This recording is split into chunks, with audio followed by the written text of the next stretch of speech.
Well, hello, everybody, and welcome back. Welcome back to another episode. My name is Anthony Russo. You are listening to the Ricecast. We are here with another episode. We are in Clearwater, Florida, at Calvary Church. I am sitting across the table from the one, the only, Dr. Pastor Willie Rice. Pastor Willie, how are you today? It's great to be here, man. Getting ready for an exciting time of year, but we're excited to be here. Exciting time of year it is. We are heading into the holiday season. We're going to be talking more about that in a little bit. We are wrapping up here this coming Sunday, a little closer to home here, right at Calvary. We are wrapping up our missions month. Pastor, it's been a great missions month. I think it's been a really good month, and I hope people have been a part of it and participate. If not, go back and catch the services, because and it's just, we've had these stories, which I think are the great things during missions month, and that is stories of people that we're sending at Calvary, a new church planter, John and Shay Antonucci are going to be planting next year, Jim and Bernie Hackett, who are going to be sent out by the IMB next year. We've just been able to share those stories and several others that I don't know, just to me highlight that we're really seeing God do some neat things at Calvary that we can celebrate and rejoice in. So it's been a great month. Very, very fun. Like Pastor said, you can go back and watch if you happen to miss any of it. Every week there was just fun stuff to talk about. And as we kind of close here, again, we've talked about this. We record these on Wednesdays.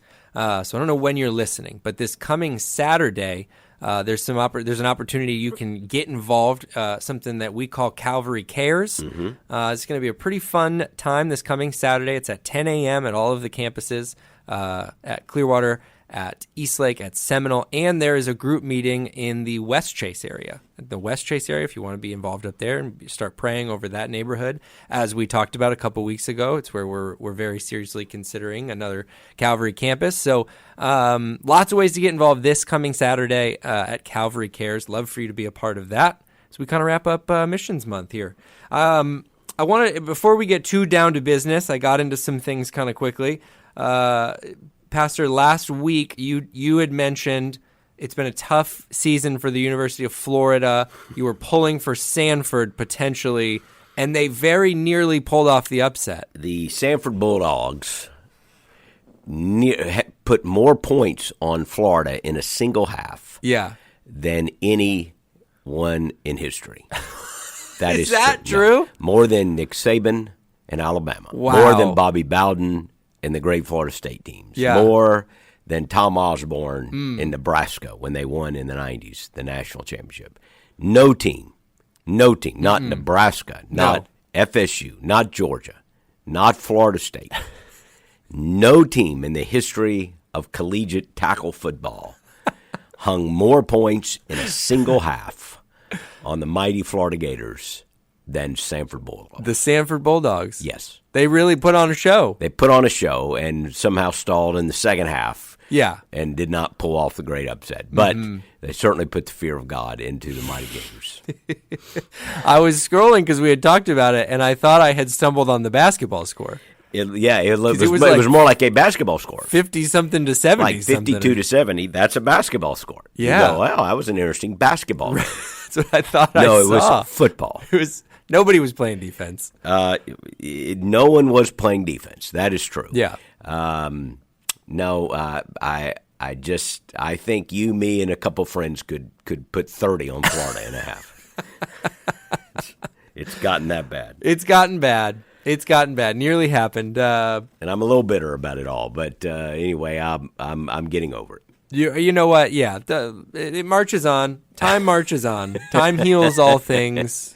All of the sayings here for all of you, not just Pastor, but all of you Florida Gator fans, for whom it has been a long season. For whom the bell tolls. The bell tolls this year. Oh, man. Well, we are, as you mentioned, we are getting into the holiday season. We are recording this on a Wednesday, which means we are exactly 1 week and 1 day away from Thanksgiving. And we're going to be touching on some things we have touched on in the podcast in the past. That's what happens. We're coming up on 2 years doing this podcast, which is wild. But one subject that you've brought up before and I think is worth talking about is holidays that are overrated and underrated. And we share the opinion that Thanksgiving is one of the underrated holidays.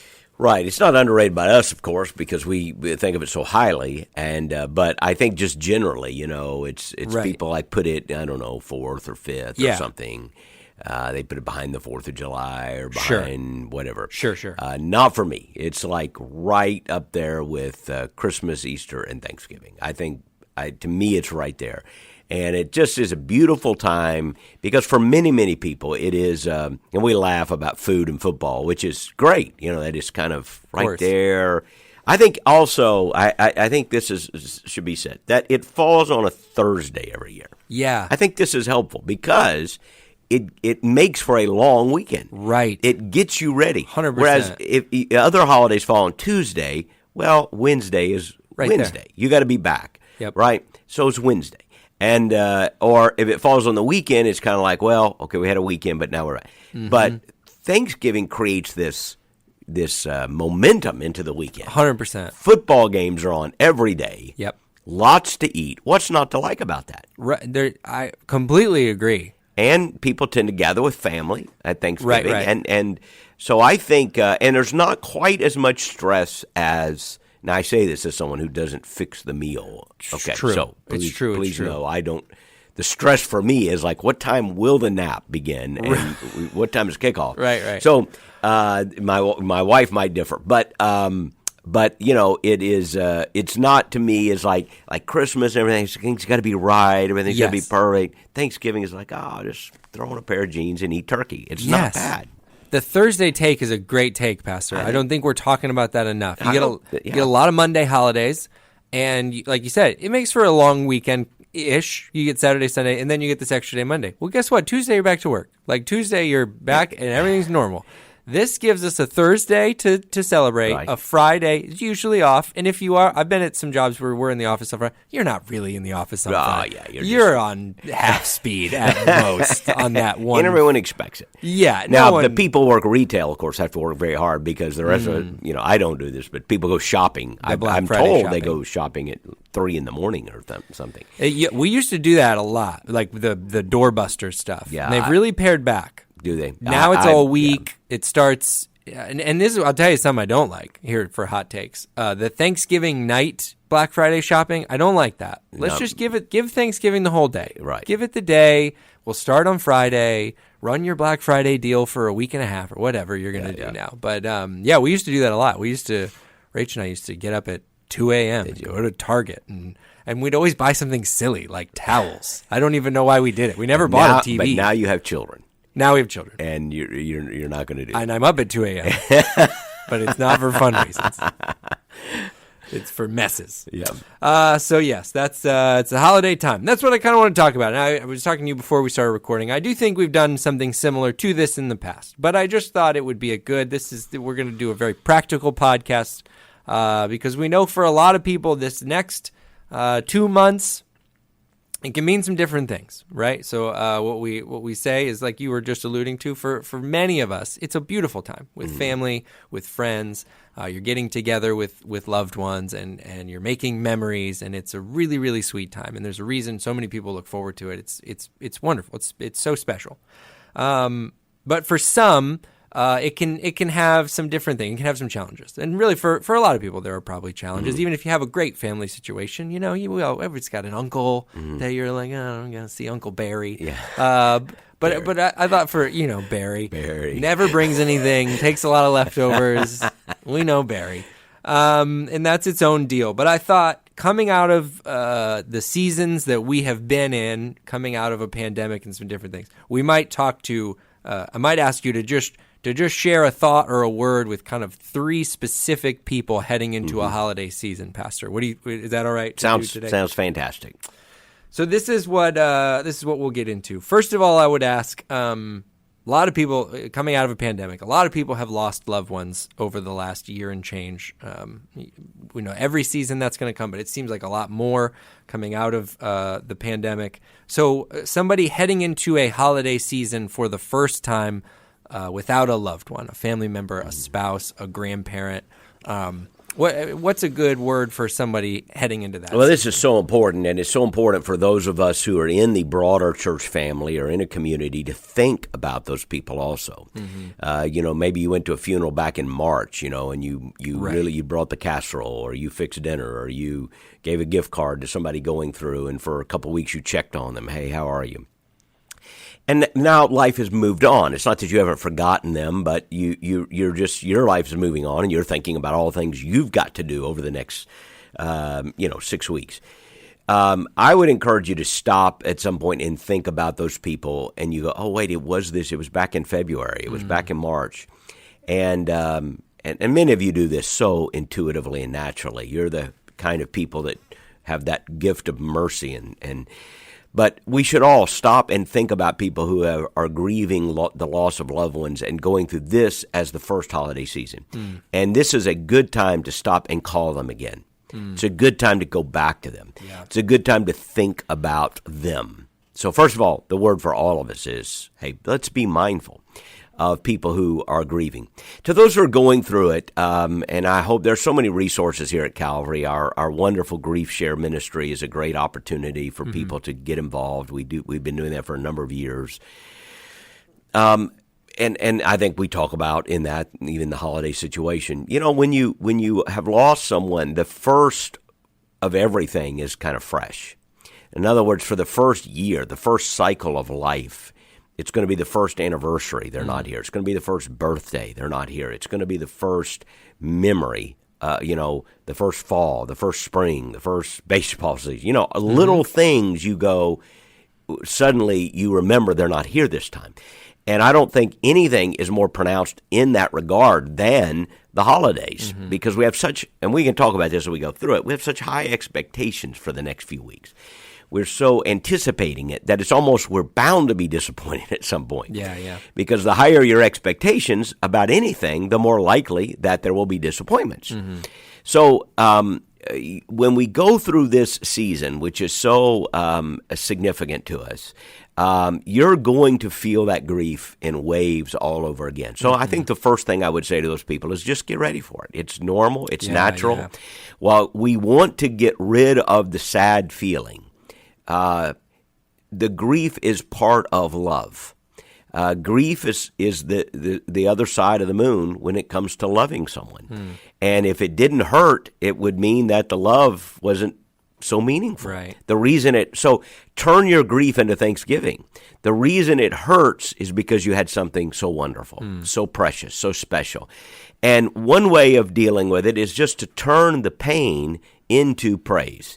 That doesn't mean, I'm not talking about in a superficial, trite way, but turn the pain of, I'm missing my mother this season, my spouse, whatever, into, God, thank you that I had them. Thank you that I had them.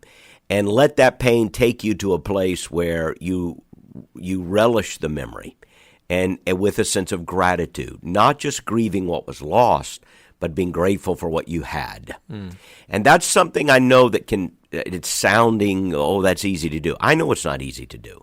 And I'm not saying that the pain is bad. I think, again, grief is a part of life. But when you are finding yourself in that sorrow, turn it into gratitude for the memories that you did have and the time God gave you. Know that it's coming. Try to turn it into being grateful for what you have. In terms of your expectations, just know there's going to be times in this season you'll be sad. And you know that, you anticipate it. So I guess that's my 2 words. Anticipate it. Just, it's normal, it's natural, it's even healthy. Yeah.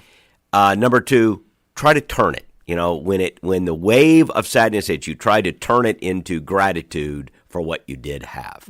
And as you steer through it, just understand it's okay. It's okay to be sad on Thanksgiving if you're grieving somebody's loss. But that doesn't mean you have to spend the whole day sad. And it doesn't mean that there aren't going to be happy moments too, where you're celebrating, hey, I have my grandchildren here, or hey, I'm with my friends here, or hey, it's a special day to do something I really want to do.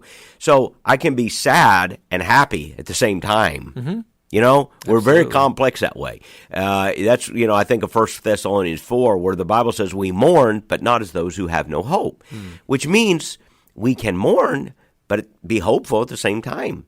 And I would just say do that. Just because you're going to spend moments grieving doesn't mean you won't spend moments laughing. Yeah. It both can coexist. And your joy may be tempered by your grief. Okay, well, that's one way to look at it. But another way to look at it is my grief is tempered by my joy. Yeah, exactly. And it's tempered by the fact that I still have a lot to be grateful for. And I'm not going to spend the day just grieving what I've lost. I'm going to spend time being grateful for what I have. And a great word, I just want to reiterate that you mentioned at the beginning, because just as you said it, names came rushing into my head. You do think about those people that you were earlier in the year, and it's not a guilt trip. Life does go on. You got your things to deal with, but it's a great time this time of year to just send a text, check in. Hey, pick up the phone and call, even a text. Pick up the phone and call, or if you have the time, maybe buy them a lunch or bring them, come over for coffee, or just do something that says I love you. I'm thinking about you. Yeah. I spoke, and of course every week we're speaking to people who've lost loved ones in our church family. Spoke to a man yesterday, dear precious man who's been at Calvary many, many years, who just lost his wife a few days ago, and just take the time to pick up the phone, call them, pray for them, and let you know you love them. Okay, here we go. Here's the next person we might share a word with. Now, again, we're talking about a time for a lot of us. It's exciting. We're seeing family members. There are those for whom the idea of getting together with all of their family is a little daunting. Maybe there's some foundational ways of seeing the world that they don't agree on. Maybe I know, just as I'm sitting here thinking about us, we come from families with shared faith, but not everybody's like that. Sometimes This is tough, and this is we've certainly been in some contentious times on a lot of topics. Yeah. So you might be heading into, you might be just politics, at the point you're taking the deep stuff. breath, Yeah. going, we're gonna go. I hope so and so doesn't talk about such and such. I hope so and so doesn't bring so and so. Don't talk about the Gators. Don't. If you're a Rice family member, and we will. It'll go there, and we lose 3 hours of the day, and we all feel worse when it's over. That's when you plug in your PowerPoint of how to fix the Gators in 7 easy steps. So this person is heading into this season. I'm going to spend some time with my family. It's not necessarily a healthy environment. It's not necessarily a joyous environment. What do we say to this person as they head into the holiday season? Well, again, you're not alone there. No family's perfect, by the way. You can even have a wonderful family that people look at, and that's an ideal family. What does that mean? It means you took a nice picture one day. But we all, every family is full of people, and people are sinners. We can all. So you can even have a great family, but somebody's grumpy one day. Or you get into an argument that kind of unnerves people or whatever.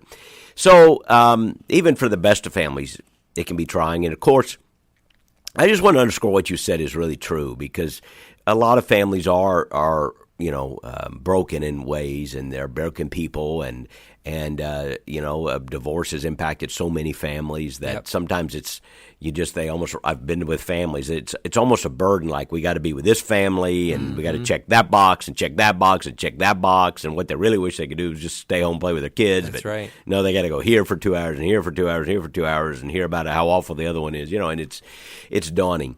Here's what I would say. And this is kind of a general rule to everybody going to the holidays. We love to anticipate with great excitement. I'm anticipating right now for our family, the Rice family. This is our Thanksgiving, where we go to the mountains for a few days, and we get all of our kids and grandkids. So I'm thrilled. I mean, I'm thinking about it as I get up and as I go to bed right now, and we're all texting each other, and it's a wonderful time. So you have this anticipation, and I think that's generally what people are doing. We look at the holidays and we have these great expectations because we have these nostalgic memories, things that have happened, and we've watched all these nostalgic shows, and we're hoping it'll be just right, and maybe this will be the year it snows in Florida on Christmas Eve. There's going to be a snow, and then whatever, and then it rains or whatever. The food isn't just perfect, or we see the imperfections. For those who know there are going to be moments, it's maybe even harder. Here's one of the things I just say. Temper your expectations. I don't want to say lower your expectations, because looking forward to something is one of the joys of life. Sometimes it gets us through, the days. but temper your expectations. Nothing is going to be ideal. You know, if you temper your expectations and then something magical happens, then you're all the more joyful. But the higher your expectations, the more likelihood there's going to be disappointments. Just don't put expectations on other people that are unrealistic. Yeah. You know, people are people. Look, if Uncle Barry has acted like a goofball in the past, don't be, you're sitting there going, I hope he doesn't say that this year. Well, he's probably going to, okay? It's like just get your expectations and figure out how maybe you're not going to get in an argument, but how you're going to turn the conversation. Don't, that way you're not disappointed when he acts like the goofball that he always acts like. And we love you, Uncle Barry, by the way. Yeah, I don't, 100%. But, and by the way, if you don't know who that guy is in your family, it could be you. Good chance. It could be you. So that's if you go, well, we don't have one of those. Well, get on the family group chat. Maybe there's a reason you're not on the family group chat. So, but just temper your expectations. People are people, and sometimes they have bad days, right? Sometimes they're going through stresses, and so temper your Don't expect them to act perfect. Don't expect all the kids to have a perfect attitude. Right. To like every gift. Temper your expectations so that people won't disappoint you as much. Don't put unrealistic expectations on them. Yeah, that's good. Now, the flip side of that is I have counseled people, you do need to set boundaries. There are some really dysfunctional people, and it's okay to set boundaries. For sure. And it's okay to realize you can't make everybody happy. And you can say, look, this is what we're going to do. This is what our family's going to do. It's not going to be all about us, but we do have some boundaries so we can spend time with our kids or make sure they're not in an unhealthy environment. And you can't please everybody. And so just kind of resign from the expectation that you're going to somehow check every box for every person. And learn that I'm going to try to show love to every person, but at the same time I do have healthy boundaries on myself and my family. And don't put yourself in a situation that is maybe unhealthy. As best you can. So that's okay. And then I just Charles Lowry used to do a thing. The psychologist, who's a friend of mine, a preacher who's been here. He would have everybody at some point in a talk he did raise their right hand and say, "Repeat after me," and then he would do this oath: "I hereby, being of sound mind and body, do hereby resign as commander of the universe." I will no longer try to control everything happening in the universe. I realize things will happen I cannot control. Things will happen that will disappoint me. I will not have every expectation, and I am no longer going to worry about it. I'm resigning as commander of the universe. And you feel better already. It's like a weight has been lifted from your shoulders. And I just feel like so much of the discouragement and depression that happens in these holidays is from people trying to be, they're control freaks like I can be. And I want to control everything, and everything's got to be perfect, everything's got to be right. Everything won't be perfect. So a pie got burned. Everyone will be okay. So a present didn't land the way you thought it was going to land, or you didn't get what you thought you were going to get, or Barry showed up again. And, okay, we just kind of expect that with Barry. So what we learn to do is turn a conversation away from the political diatribe that he's about to go into, which will last for an hour and 10 minutes, and we talk about the Gators instead. How about those Gators? Are they terrible? You just learn mechanisms that you don't allow yourself to be devastated, disappointed because things don't go perfectly. So I would just say to those of you navigating problematic family situations, temper your expectations. Right-size them. Right-size them. Right. And have some boundaries where you need to. Have some boundaries where you need to. And there are families that finally have to say, look, for the health of our kids, we're going to go here this year. We're going to do it this way. And we're going to be able to stop by here on Christmas Eve. But everybody wants us there at Christmas. We can't do that. And I can't please everybody. That's okay. That's okay. I'm going to take care of my family as best I can. I'm going to show love as best I can. And I hereby resign from trying to please everybody. I hereby resign from it. Yeah. And, you'll feel a lot better. Yeah. And that ideal covers over so much of that because you might try to we want to do everything on Christmas Day. Okay, well maybe it's healthier for everybody if you do one Christmas Eve, one Christmas Day, one the day after Christmas. It can look different for so many people. But I love that bit about the ideal too because it really can even sully what is a pretty good thing, right? Maybe there's some good moments, but it wasn't the ideal situation. Right. There was a little thing that you let sort of become the main thing. When the cousins all got together and they had a great time and there was so much good going on around you, but you got fixated on one thing that got disappointed or one person's bad attitude. Just right-sized expectations. That's so important in relationships. When I used to do a lot of premarital counseling, that's one of the things I would spend a lot of time talking to couples about is right-sizing their expectations for marriage because they're in the moment of romance. Their palms are sweaty. They have the urge to merge. They want to move in together. They're, romance. They're quoting poetry to one another. And, that's beautiful, right? We all love romance. But I tell them that's not the way every day is going to start. He is not, there was a country song a few years ago, good morning, beautiful, how was your night? Mine was wonderful, here by your side. I go, and I used to quote that song and go, no one sings that in the morning. No one. Not even on the honeymoon, I don't think. No one.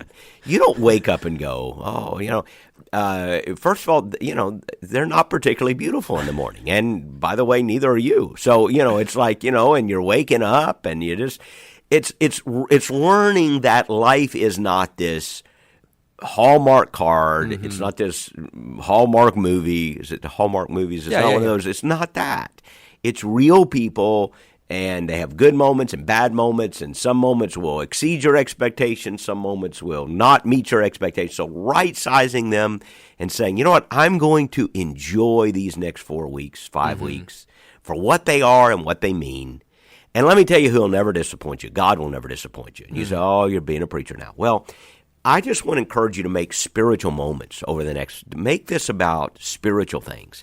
Make Thanksgiving about being thankful. Yeah. Hey, there's a novel idea. What if Thanksgiving were about thinking about all the things I have to be thankful for? You're not going to be disappointed there. What if Christmas were really about thinking about that God loved us so much he sent his own son into the world, and where would we be if he hadn't? And take some moments to think, because you will never be disappointed by that. Yeah. Even if they sing "O Holy Night" off key, if you're thinking about what a holy night it really is, it's okay. Right. And by the way, we never sing it off key here. Our people nail it. But I have heard it sung off key. Yeah. So not here, but other places. No, it's Barry. It's Uncle Barry. Barry gets ruins going it every time. So. It's that right-sized expectation and focusing on the things that matter the most. You got to be with your family, or you got to be with your friends if you couldn't be with your family. Go into it with good expectations, right-sized expectations, and then you know what? You may have those surprising moments that just bless you that you didn't expect. Right. I want to just bring home one more point in there because there was so much good stuff you shared, but you touched on it early. And your family's not alone. Whatever you're going through, like sometimes I think you can work yourself into I just have this family. So everybody's family has got, maybe like you said, you looked at a great photo shoot they put on Facebook and you thought, boy, they're just a beautiful family. I'm sure they are a beautiful family. But when you start looking into every family, it's all nuanced. There's things everywhere. So don't feel like you're alone. Don't feel like my family's just an absolute mess. We're all. Everybody's got. Everybody's got messes. Yep. And I know you got it jumping into the next question, but is whatever your situation is. There's reason to be grateful, and comparison is the enemy of joy. And so when you're single and you're looking at the people who are married and have the kids and you're going, how come I don't have that? Well, immediately there's going to be discouragement, depression. But I got to tell you, there's a lot of people that are married. There are people married going, I wish I was a boy. I wasn't married to her, or I wasn't him, or they're dealing with problems with their kids. So comparison is the enemy of joy. Gratitude is the source of joy, and that's such an important word as we go into Thanksgiving. Gratitude is, so much of sin grows in the soil of ingratitude. Not being grateful for what you do have. And that's where we become resentful and jealous and bitter, and it just robs us of our joy. Absolutely. Yeah, well, let's we did one more I wanted to refer to, and again, we have different things that have come out of this season. I've seen some of the traveling stuff has been loosened, but we do know that there are people that go through this season alone for a very variety of reasons. Maybe someone did pass away, as we mentioned earlier, or maybe you're just in a place, work's keeping you there, you can't be with the family this year.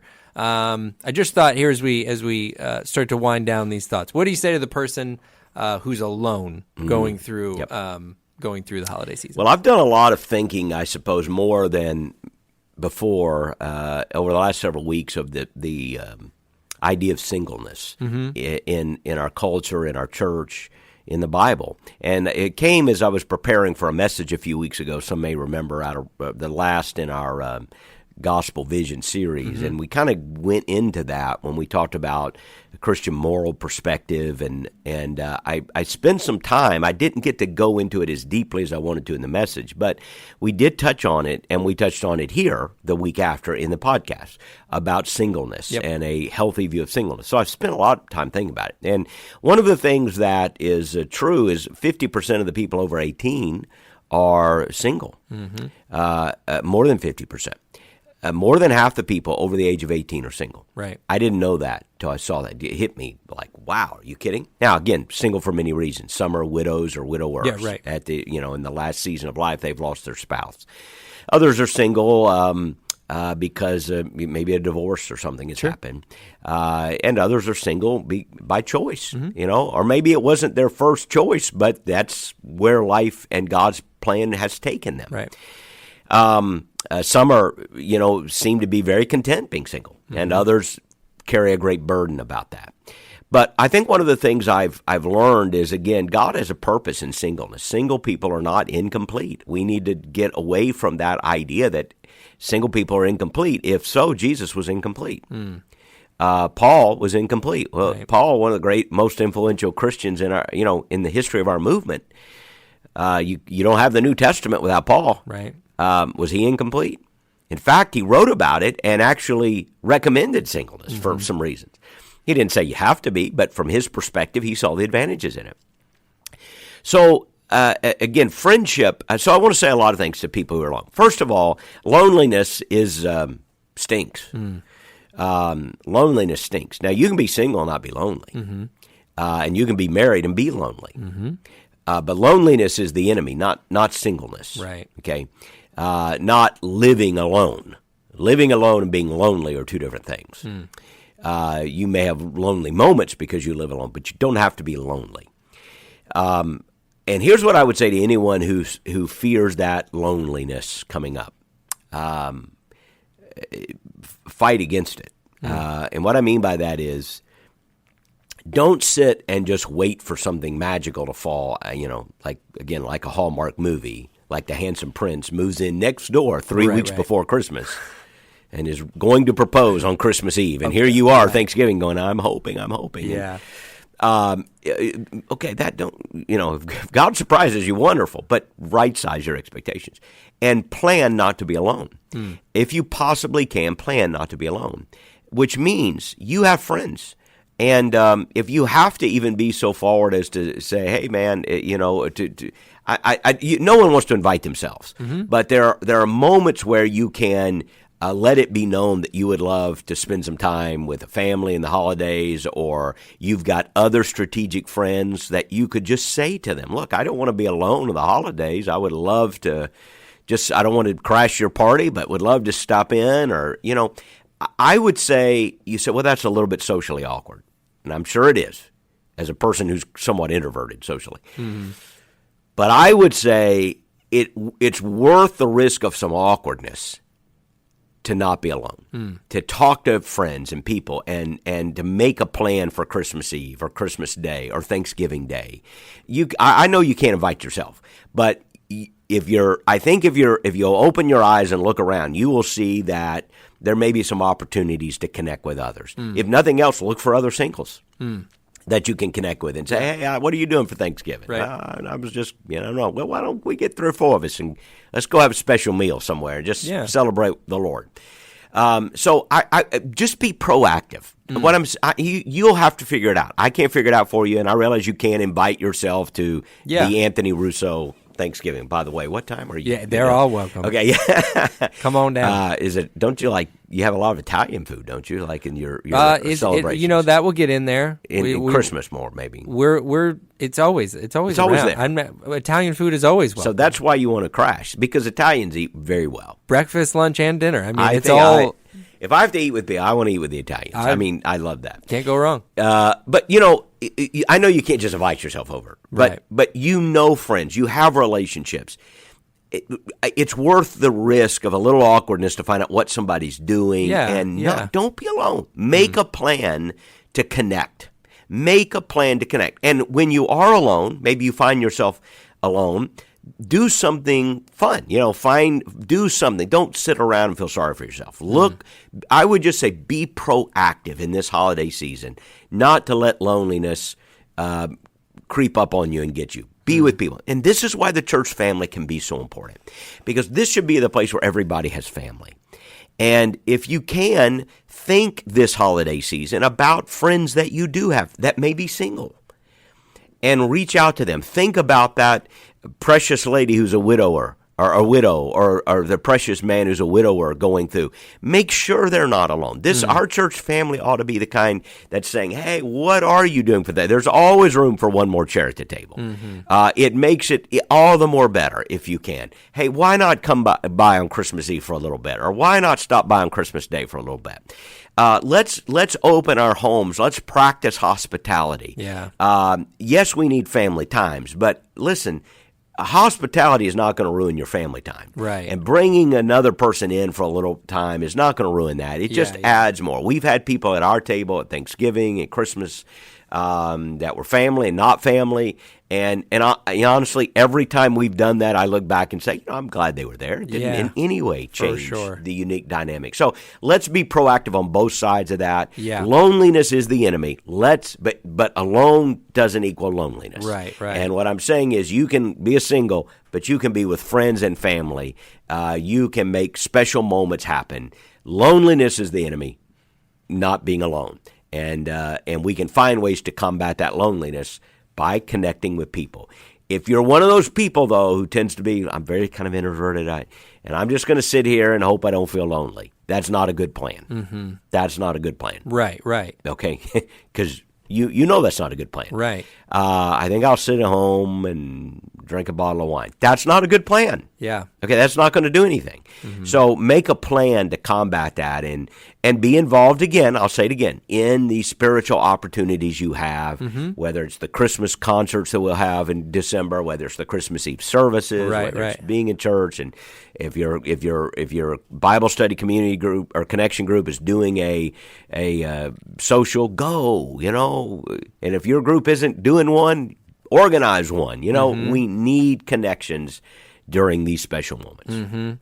And the Bible study connection groups are a great place to get plugged in, to find that community. We talk about them a lot, but especially this time of year, it's a great. You could see a really organic conversation. If you're a single person, you're plugged in there, and you.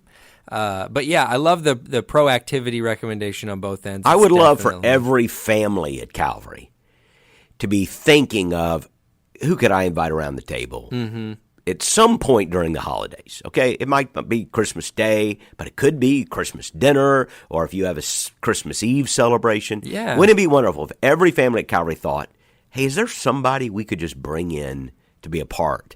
And just ask. They may already have something, but just say, hey, we'd love to have you joining us. So we just have a good time, and let's extend those invitations. Let's practice that hospitality. And also, what a good opportunity to think about people that may not know the Lord and say, hey, why don't you stop in for a little bit?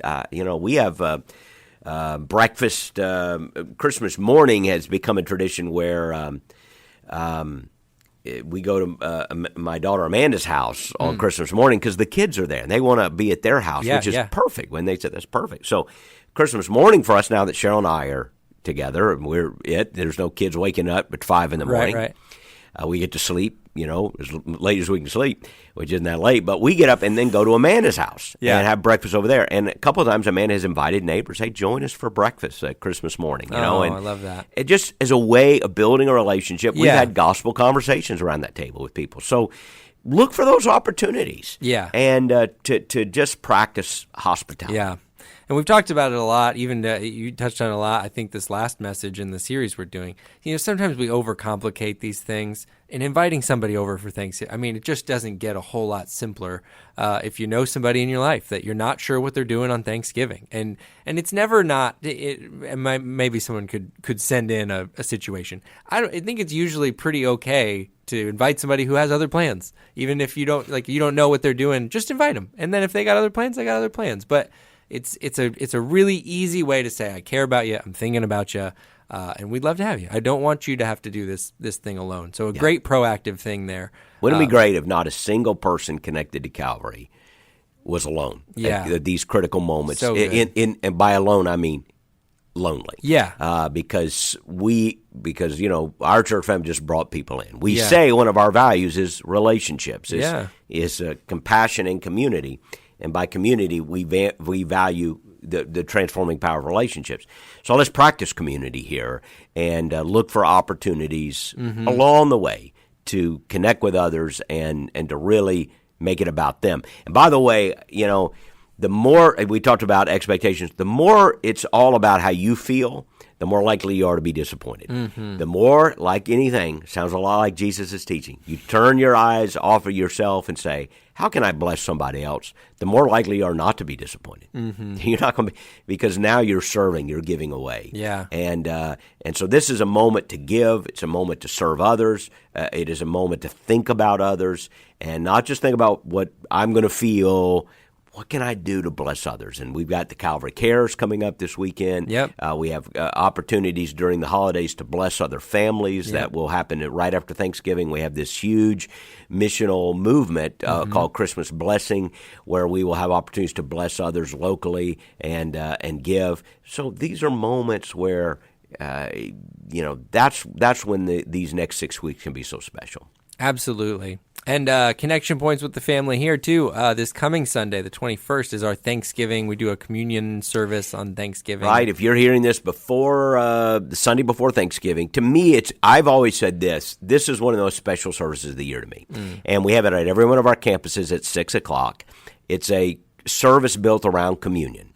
It's not built around preaching and singing, though we have some wonderful singing, and we mix some of the great choruses that we sing, some of the new songs with some great hymns. We always work in some great hymns. And it's around the communion table. The communion table is the focus for us on this service because it is often called the Eucharist. That's a Greek word which means thanksgiving. Oh, wow. Eucharisto is to give thanks. So the Eucharist is to give thanks. So for us, the ultimate Thanksgiving meal is not turkey and dressing and mashed potatoes, as wonderful as that all is.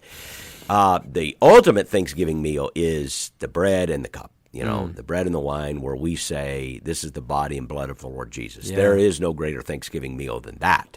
And we will gather as a church family on Sunday night, November 21st, if you're listening to this in time, and on all of our campuses at 6 p.m. It is a beautiful kind of, I don't want to say somber, because we don't want it to be sad, but it's just you feel this reverence, maybe the bright word, a reverence service, not just happy clappy, not somber and sad, but reverence. Like this is a special moment. And I've always said that the holidays begin for me at that Thanksgiving service. That to me it's not the kickoff is not whatever. The kickoff is that Thanksgiving service, and I walk out of there going, okay. Here we go. It's Thanksgiving week and Christmas right behind it, and this is a special, special time of year. So I hope to see many, many of our people at one of our 3 communion services, 6 o'clock on the 21st. Absolutely. And if we don't talk to you before, we hope you have a wonderful Thanksgiving from your friends here on the Ricecast. We thank you so much. We're thankful for you, listeners. That's something we're thankful for. We are thankful for you. We won't do another podcast before Thanksgiving, I know. So we do want to wish you a wonderful Thanksgiving. And Cheryl and I would both say that we are profoundly grateful, particularly for those of you who are part of our Calvary family. We have we have other friends, of course, who listen in, and people that we've pastored in years gone by.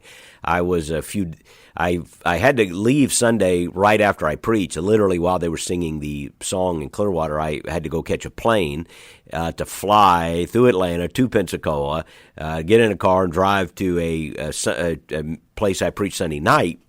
And there were many, many people from Hillcrest there that we had pastored for 7 years. Oh, sweet. And it was just a special night for me. I missed our sending dinner because I was preaching. I had a previous commitment, and I had made that several months ago.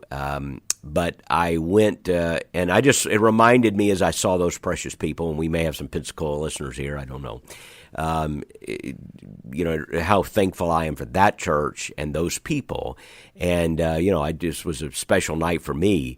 And then to think about the church family that I've been able to pastor these 17 years, and the people that make up our Calvary family, and the people I know very well, the people I only know a little, as a pastor. Sometimes I'm going to one of our campuses, and I given multi-campuses and the size of our church, I don't know every family as well as I know others, but we are so grateful for you. That's a long way of saying we are so grateful. Cheryl and I do not take it for granted. And one of the blessings that we will count over these next few days is, just to be a part of the capital C church. To be a part of the family of God, to me, is one of life's greatest gifts. Yeah. I'm not, when you think about all that means, I'm not sure there's a greater one, because it means I'm saved. It means Jesus saved me and put me in the church. But then to think about this church family that God allowed us to serve, I'm profoundly grateful. We love you, and we wish you a very, very happy Thanksgiving. Well, thank you for sharing that, Pastor, and thank you again, listeners. Have a great Thanksgiving, and we'll be back with you with another episode very soon.